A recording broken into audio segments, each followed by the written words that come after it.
Você já percebeu que parou de viver a sua própria vida para gerenciar o humor de outra pessoa? A sensação é de que, a qualquer momento, o chão vai ceder. Você mede cada palavra, ensaia cada gesto e vigia o tom da sua voz, tudo para evitar uma explosão que você sabe que virá de qualquer maneira. O nome disso não é cuidado, é escravidão psicológica. Você está vivendo em estado de alerta máximo, sufocando sua identidade para manter uma paz que é, na melhor das hipóteses, temporária e frágil. Bem-vindos a mais uma análise. O desespero de nunca ser bom o suficiente não nasce da sua incompetência, mas de um jogo onde as regras mudam conforme a conveniência do outro. Não importa o quanto você se sacrifique ou quantas partes de si mesmo você corte para caber no molde que te impuseram, o esforço nunca será reconhecido porque o objetivo nunca foi a sua melhora, mas sim o seu controle. Você se sente perdido no seu próprio relacionamento porque parou de ser o protagonista da sua história para se tornar um espectador ansioso da vontade alheia. Quando você pisa em ovos, você já perdeu a sua liberdade. E sem liberdade, o que sobra de você é apenas uma casca vazia, tentando desesperadamente agradar alguém que nunca estará satisfeito. Vamos entender a mecânica por trás desse abismo. O conflito direto é biologicamente caro. Na natureza, um predador que se fere durante um confronto, mesmo saindo vitorioso, enfrenta uma sentença de morte latente. Uma infecção ou uma perna quebrada significam a incapacidade de caçar e, consequentemente, a inanição. Por isso, a evolução selecionou mecanismos de agressão que minimizam o risco físico para o agressor, priorizando a submissão do oponente através do desgaste mental. Na modernidade, essa lógica foi refinada para a guerra psicológica, uma forma de violência invisível que é infinitamente mais eficaz do que qualquer demonstração de força bruta. A agressão física é ruidosa, óbvia e gera repúdio social imediato. Ela ativa o sistema de defesa da tribo contra o agressor. Já a agressão invisível opera abaixo do radar do sistema imunológico social. Ela utiliza a ambiguidade como escudo. Quando alguém sabota sua reputação através de fofocas estratégicas ou utiliza o tratamento de silêncio para desestabilizar sua confiança, não há um golpe físico para ser mostrado como evidência. O agressor permanece limpo, enquanto a vítima é consumida pela própria paranoia e dúvida. O poder real hoje não reside na capacidade de infligir dor física, mas na capacidade de controlar a narrativa da realidade alheia. Considere o ostracismo. Para os nossos ancestrais, ser expulso do grupo era equivalente a uma sentença de morte. Hoje, o cérebro humano ainda processa a exclusão social e a rejeição nas mesmas áreas neurais responsáveis pela dor física real. A agressão invisível explora essa falha biológica. Em vez de atacar o corpo, ela ataca o pertencimento e a identidade. Ao manipular o ambiente social de um indivíduo, o agressor moderno consegue fazer com que o alvo se destrua por dentro. É a dinâmica do predador psicológico, ele não precisa gastar energia para te derrubar se puder convencer o resto do grupo de que você é instável, ou convencer você mesmo de que suas percepções estão erradas. Esse é o ápice da eficiência biológica. Você neutraliza um competidor sem disparar um único alarme de conflito aberto, mantendo seu status intacto enquanto observa o colapso interno do outro. A força bruta subjuga o corpo, mas a agressão invisível coloniza a mente e aniquila a vontade de resistir. Na hierarquia de poder moderna, quem domina a psicologia domina o território, sem nunca precisar erguer a voz ou as mãos. A inversão de culpa é uma das ferramentas mais sofisticadas de manipulação psicológica, porque ela não busca apenas vencer uma discussão, mas destruir a sua percepção da realidade. O processo é cirúrgico. Imagine que você confronta alguém com um fato irrefutável, uma mentira descoberta ou uma falha de caráter óbvia. Em uma dinâmica saudável, haveria uma explicação ou um pedido de desculpas. No gaslighting, o que ocorre é uma transmutação alquímica da culpa. O manipulador ignora o objeto da sua reclamação e foca inteiramente na sua reação. Se você está calmo, ele diz que você é frio e calculista. Se você está exaltado, ele diz que você é instável e agressivo. O objetivo é mudar o eixo do debate, O assunto deixa de ser o erro dele e passa a ser o seu comportamento ao apontar o erro. É a tática do você está louco. Em minutos, você deixa de ser a vítima de uma injustiça para se tornar o vilão de um ataque pessoal. Pense no exemplo clássico de uma traição ou quebra de confiança. Você encontra a evidência. Ao questionar, em vez de o interlocutor explicar a mensagem no celular ou a saída suspeita, ele explode em indignação por você ter invadido a privacidade dele. Ele transforma a sua busca pela verdade em um crime de espionagem. A lógica é invertida de tal forma que, ao final da conversa, você se sente tão culpado por ter desconfiado, ou por ter gritado, que acaba pedindo perdão a quem te traiu. Você sai da sala com o peso da culpa, enquanto o verdadeiro culpado caminha livre, agora munido de um passe livre para errar novamente, já que você provou ser emocionalmente instável. Isso cria um curto-circuito mental. O seu cérebro registra a injustiça, mas a sua empatia ou o seu desejo de harmonia são usados contra você. O manipulador sabe que você é uma pessoa de caráter e que se importa com os sentimentos alheios. Ele usa essa sua virtude como um gancho para te puxar para baixo. Ao rotular sua reclamação legítima como um ataque, ele ativa o seu mecanismo de defesa moral, forçando você a recuar para provar que é uma boa pessoa. É uma armadilha onde a única forma de sair limpo aos olhos do outro é aceitar a mentira dele. Entender esse mecanismo é a única forma de manter a sua sanidade, caso contrário, você passará a vida pedindo desculpas por ter razão. O silêncio não é apenas a ausência de som. Em um contexto de manipulação emocional, o silêncio é uma arma de precisão, desenhada para desmantelar a sua estrutura psicológica sem que uma única palavra precise ser dita. Quando alguém utiliza a retirada tática de afeto contra você, essa pessoa não está apenas precisando de um tempo, ela está aplicando uma forma de punição psicológica que visa rebaixar o seu valor de mercado emocional e forçar a sua capitulação. O ser humano é um animal social por excelência. Evolutivamente, a exclusão do grupo ou a indiferença dos pares significava a morte certa na savana. Por isso, quando você é submetido ao tratamento de silêncio, o seu cérebro processa essa exclusão na mesma área que processa a dor física. O manipulador sabe disso, ainda que de forma instintiva. Ao cortar a comunicação, ele retira o suprimento de validação que você, até então, considerava garantido. O objetivo é criar um vácuo. E a natureza humana abomina o vácuo. Imagine a cena: em um dia, tudo parece normal. No próximo, sem qualquer explicação lógica ou discussão prévia, o afeto desaparece. As respostas tornam-se monossilábicas, o contato visual é evitado e a sua presença física é tratada como se fosse transparente. O que acontece na sua mente é um processo devastador de autoanálise obsessiva. Você começa a vasculhar cada conversa, cada gesto e cada falha potencial para justificar o desprezo do outro. É aqui que o mecanismo de controle vence, você se torna o seu próprio carcereiro. Você começa a se punir mentalmente, tentando encontrar uma lógica para o caos emocional que o outro instaurou.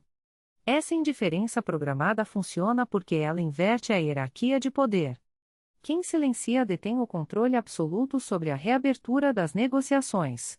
Você se vê em uma posição de mendicância emocional, pronto para aceitar qualquer termo, por mais humilhante que seja, apenas para que a tensão seja dissipada e o fluxo de afeto retorne. É uma quebra sistemática da resistência. A pessoa não quer resolver um problema, ela quer que você aprenda que, se desobedecer ou se não atender às expectativas dela, o preço será a sua paz de espírito e a sua estabilidade emocional. O tratamento de silêncio é uma forma de despersonalização. Ele comunica que você não é digno nem sequer de um conflito honesto. É a arma predileta dos covardes intelectuais e dos estrategistas emocionais, pois permite que eles mantenham as mãos limpas enquanto assistem você se desintegrar na ansiedade da incerteza. Entender que esse silêncio não é sobre você, mas sim sobre a incapacidade ou a malícia do outro, é o primeiro passo para parar de reagir e começar a observar. A indiferença só tem poder sobre quem ainda teme o abandono. Quando você compreende que o silêncio do manipulador é, na verdade, a confissão da incapacidade dele de lidar com a realidade de forma madura, A arma perde o corte. O silêncio deixa de ser um peso e passa a ser o espaço necessário para você enxergar a verdade sem o ruído da manipulação alheia. A triangulação não é um erro de comunicação ou uma coincidência infeliz, é uma arquitetura deliberada de insegurança. Trata-se de uma manobra psicológica onde uma pessoa introduz um terceiro elemento na dinâmica da relação para criar um triângulo de tensão. Esse terceiro elemento não precisa estar fisicamente presente, ele pode ser um ex-parceiro, um colega de trabalho admirado, ou até mesmo um estranho em uma rede social. O objetivo fundamental é claro: desestabilizar a sua autopercepção e forçar você a competir por uma validação que, até então, deveria ser natural. Quando você é colocado em um cenário de triangulação, a mensagem subliminar enviada é que o seu valor não é absoluto, mas condicional e comparativo. O manipulador utiliza a presença real ou imaginaria dessa terceira pessoa para sinalizar que você é substituível. Isso ativa gatilhos evolutivos profundos de rejeição e exclusão social. Se existe alguém melhor, mais interessante ou mais disponível orbitando a relação, você entra automaticamente em um estado de alerta. Esse estado de vigilância constante é exaustivo. Você passa a monitorar cada interação, cada curtida em fotos e cada comentário casual, tentando decifrar ameaças onde antes existia confiança. Imagine a situação comum onde um parceiro elogia excessivamente as qualidades de um terceiro, comparando-as sutilmente com as suas falhas. Ou quando alguém menciona constantemente como determinada pessoa do círculo social é atraente ou bem-sucedida. O que está acontecendo aqui é a fabricação de escassez. Ao fazer você sentir que está em uma disputa, o manipulador aumenta o próprio valor de mercado percebido. Ele se torna o prêmio a ser conquistado, enquanto você se torna o competidor desesperado. Essa dinâmica inverte a lógica do respeito mútuo. Em vez de a relação ser um porto seguro, ela se transforma em um campo de batalha de status. A triangulação mantém você ocupado tentando vencer a concorrência, o que impede que você perceba o abuso ou a falta de reciprocidade da pessoa ao seu lado. Você foca tanto em superar a ameaça externa que esquece de questionar por que a pessoa que diz te amar está expondo você a esse tipo de humilhação psicológica. A ameaça da substituição é a ferramenta definitiva de controle. Ela gera uma ansiedade de performance. Você começa a fazer concessões que nunca faria e a aceitar comportamentos desrespeitosos apenas para provar que é melhor do que o rival projetado. No fim, a triangulação destrói a base da segurança emocional, transformando o relacionamento em um jogo de soma zero onde a única forma de um manipulador se sentir poderoso é vendo você lutar para não ser descartado. Entenda: quem realmente valoriza sua presença nunca usará a sombra de outra pessoa para te diminuir. Se o palco foi montado para você competir, o único movimento lógico é abandonar o espetáculo. A erosão da identidade não acontece em um estrondo, mas em um sussurro quase imperceptível. É uma morte por mil cortês. Começa quando você, gradualmente, passa a filtrar suas opiniões, seus desejos e até seu tom de voz para evitar um conflito ou para garantir que o humor dela não oscile. No início, você chama isso de compromisso, de maturidade ou de ser um bom parceiro. Mas, na realidade, o que está acontecendo é a desintegração sistemática do homem que você costumava ser. Pense no homem que você era antes dessa dinâmica se estabelecer. Você tinha hobbies que consumiam seu tempo com paixão, opiniões que defendia com convicção e um círculo social que reforçava sua individualidade. Hoje, observe o que restou. Você se tornou um satélite, um corpo celeste sem luz própria, cuja órbita é ditada inteiramente pela gravidade de outra pessoa. Se ela acorda de mau humor, o seu dia está arruinado. Se ela demonstra desaprovação por um interesse seu, você o abandona silenciosamente, guardando o violão no armário ou deixando de ligar para os amigos. Você parou de agir e passou a apenas reagir. Essa transformação é perversa porque ela se alimenta da sua necessidade de validação. Você acredita que, ao se tornar exatamente o que ela quer, você se tornará indispensável. É um erro de cálculo fatal. A ironia biológica e psicológica é cruel: a mesma pessoa que exigiu essas mudanças, que moldou você através de cobranças e chantagens emocionais, é a primeira a perder o respeito por você assim que a obra termina. Ninguém sente atração por um reflexo de si mesmo. Ao abrir mão da sua essência para agradar, você mata o homem por quem ela se interessou originalmente. Você começa a caminhar sobre ovos. Cada palavra é calculada, cada ação é medida pelo provável impacto no estado emocional dela. Você se torna um especialista em ler microexpressões faciais e tons de voz, não por empatia, mas por instinto de sobrevivência emocional. Nesse processo, seus próprios objetivos são engolidos. Sua missão de vida é substituída pela manutenção da paz doméstica a qualquer custo. Você se olha no espelho e vê um estranho, um homem que é útil, que é funcional, que é obediente, mas que está vazio de propósito. A erosão da identidade é o estágio final da domesticação de um homem, onde ele troca sua liberdade e sua alma por uma harmonia frágil e artificial que pode ser quebrada a qualquer momento por um simples estalar de dedos de quem ele agora orbita. Chegamos ao ponto de inflexão onde a teoria se torna ação bruta. A saída estratégica não é um ato de covardia ou raiva, mas um movimento de lucidez cirúrgica. Entenda, o mundo moderno tenta punir o homem que impõe limites, mas a verdade é que o seu valor é definido exatamente por aquilo que você decide não tolerar mais. Reconstruir o seu estoicismo significa retomar a autoridade absoluta sobre sua própria vida. Isso começa com o estabelecimento de limites inegociáveis. Se uma dinâmica, seja ela amorosa, profissional ou social, exige que você sacrifique sua dignidade ou sua paz para ser aceito, o preço é alto demais e o investimento é nulo.